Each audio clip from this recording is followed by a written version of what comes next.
I never believed in the stories about cursed lakes, until the day I went fishing and came face to face with something no one should ever see. It was supposed to be a peaceful weekend getaway, a chance to clear my head and spend some time fishing by myself. I've been fishing since I was a kid, so being alone on the water never bothered me. This time, though, something felt different, like the lake itself was watching me. It was late September, and the air had a chill to it. I remember sitting on the edge of the old dock, casting my line into the still, dark water.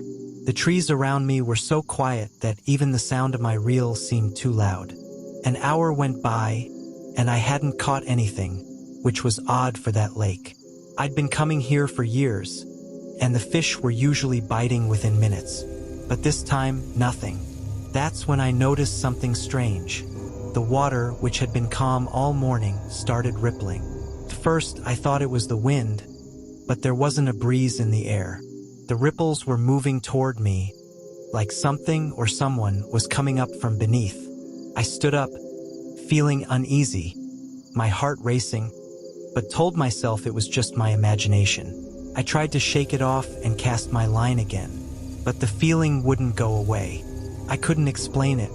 This sense that something was wrong, something that had no business being in that lake. The sun was starting to set, painting the sky with shades of orange and pink. That's when I heard it. A faint voice, soft but unmistakable, like someone whispering my name. Jake! It was coming from the lake. I froze. No one else was out there. I was miles from the nearest town, and the cabin I rented was the only one for miles around. I stared at the water, trying to find the source of the voice. My mind was racing, trying to make sense of it. Then I saw it. Something moving beneath the surface. It looked like a hand, pale and thin, reaching up from the depths. My stomach twisted in knots, but I couldn't tear my eyes away. It disappeared as quickly as it came, leaving only the faint ripples behind.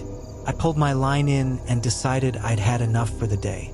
But as I turned to leave, I heard the voice again, louder this time. Jake, help me. Panic surged through me. The voice wasn't just a figment of my imagination. It was real, and it was getting closer. My hands were shaking as I packed up my gear, desperate to leave, but I couldn't move fast enough. Then, just as I was about to step off the dock, something grabbed my ankle. I looked down, and there it was, that same pale hand, pulling me toward the water. I kicked and thrashed, but it wouldn't let go. The cold was unbearable, and I could feel myself being dragged down. I screamed, but the sound barely left my throat before the water closed over my head. Everything was black. I thought that was it, that I was going to die in that cursed lake. But just as suddenly as it had pulled me under, the hand let go. I scrambled to the surface, gasping for air, and swam back to the dock as fast as I could. My heart was pounding so hard I thought it might burst. I pulled myself onto the dock, shaking and coughing up water. When I looked back at the lake, the surface was calm again, like nothing had ever happened. But I knew what I'd seen. I knew what had tried to drag me under. I don't know how I made it back to the cabin. My mind was spinning, replaying the moment over and over again. Who or what was calling my name? And why did it want me? I left the lake the next morning, and I've never been back. To this day, I can still hear that voice sometimes, late at night when everything is quiet. Jake, help me. It's like the lake is calling me back, waiting for the day I won't be able to resist. I've shared this story with a few people, but no one believes me. They say I must have been tired, maybe hallucinating.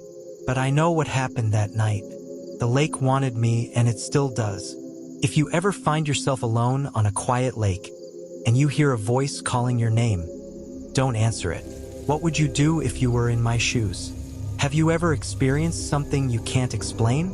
Share your stories in the comments below, and remember, sometimes the things that seem peaceful are the ones you should fear the most.